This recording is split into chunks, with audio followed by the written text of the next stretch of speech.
So right now I'm just standing in my class because the kids are all doing what they're supposed to be doing. I'm just standing here because I'm facilitating a lesson on mapping vocabulary, and the quiz that was decided upon was this quiz where you fill in the blanks of the words. We decided that that was not the best way to do it, so I've put the kids to the task of deciding what to do with it. I gave them a sheet of paper, and they're to work together. So I'll show you that I'm not in the group.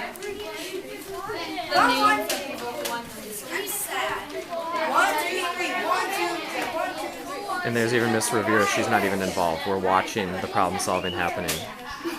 And this is just one example of Facilitator stepping out, but being involved by giving the education to the group to work through.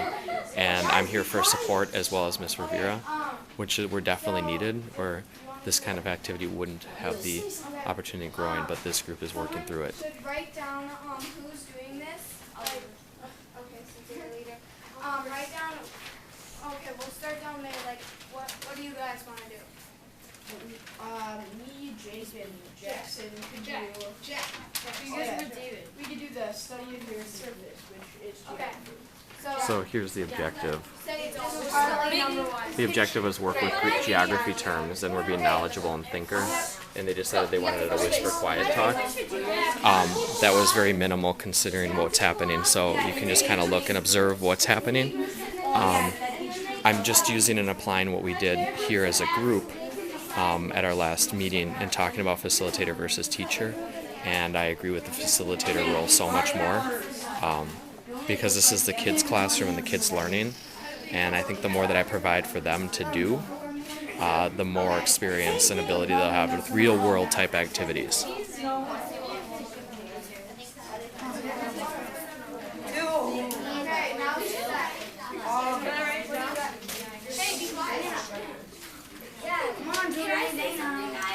We should map it in groups of 3 because there's 18 questions on here and there's 3 subjects.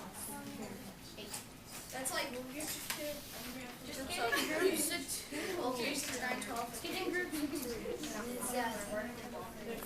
One of the little girls is raising her hand to the group, which is kind of cute because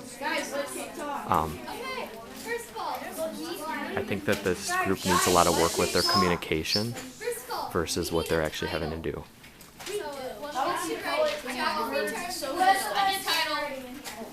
So my reflection for the week is this. I could type it all up, but my reflection is that I need to rethink about everything that I'm doing so that I'm not pendulating. I need to be really pendulum.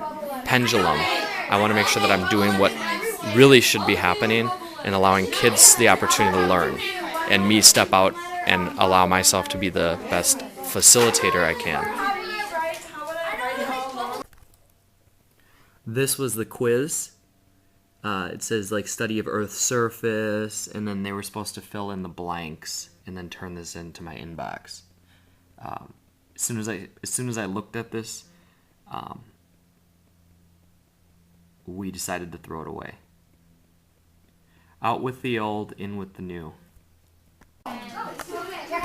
So the issue I've seen with the class is that they really struggle with communication, which is interesting because that's really and problem solving, that's where I want them to be more successful.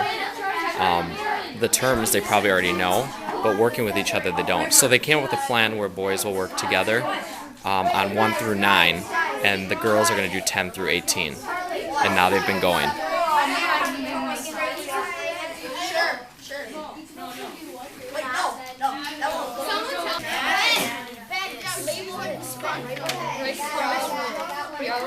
That's tributary. We have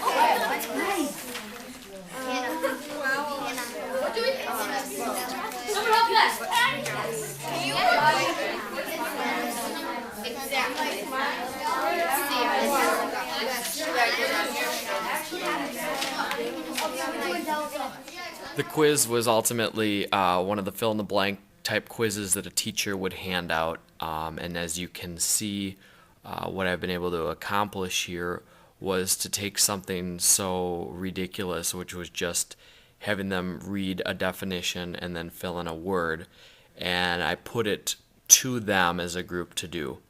Throughout the entire lesson, I did nothing more than observe, listen, kind of walk around, and I watched them work through each problem, each situation, decide who was going to do what, how to create it. Some kids actually started doing surveys on what their favorite land formations were. They put different examples. A couple people wanted to go out and do research on the computer to add stuff, all of which would have never happened had we just spent 5 minutes on a fill-in-the-blank quiz. I definitely would like to spend more time being facilitator versus teacher, and I would like to be the one who runs the pendulum. I'd like to be the working aspect or the fulcrum, not swinging back and forth.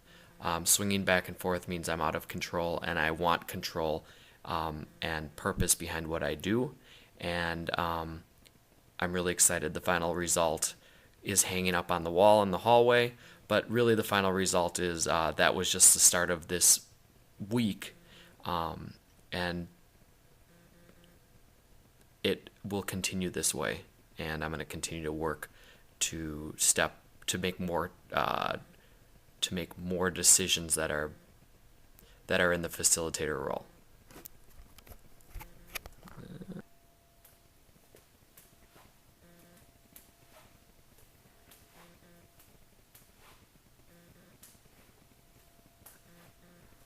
This is absolutely an awesome display of what the kids as a group were able to do. I'm extremely impressed, and we have to realize it's us that makes the difference in the classroom, because when we step out of what we think should be happening and we do what we've learned should be happening, these are the results.